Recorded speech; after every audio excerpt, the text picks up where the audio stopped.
আপনাদেরকে লোটে মাছের তেল ঝাল। আমি এইভাবে লোটে মাছগুলোকে কেটে নিয়েছি। দেখুন,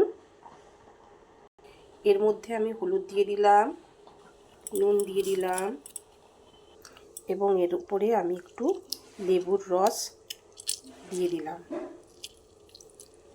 দিয়ে আমি এটা একটু মাখিয়ে নেব।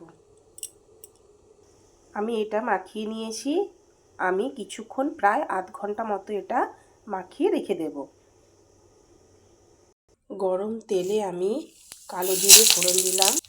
এর সঙ্গে আমি একটা বড় সাইজের পেঁয়াজ এবং দুটো কাঁচা লঙ্কা একটু ভাজবো।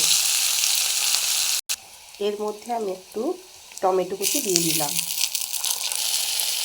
সামান্য নুন দিয়ে দিলাম।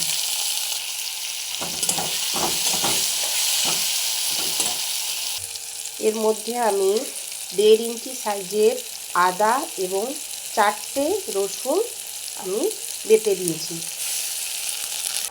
এর মধ্যে আমি হলুদ, গরম মশলা, একটু ধনে গুঁড়ো, সামান্য জিরে গুঁড়ো এবং শুকনো লঙ্কা গুঁড়ো একটু জল দিয়ে মিশিয়ে আমি একটা পেস্ট করে নেব।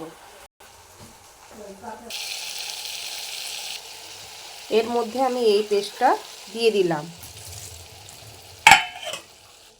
এর মধ্যে আমি নুন দিয়ে দিলাম।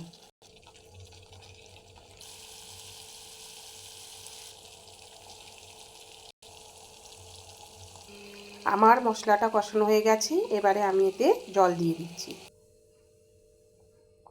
এইবার আমি লোটে মাছগুলোর মধ্যে দিয়ে দেব। আমি একটু চাপা লাগিয়ে দেব। আমার রেডি একদম লোটে মাছের তেল ঝাল। নামানোর আগে আমি একটু ধনেপাতা কুচি দিয়ে দিলাম।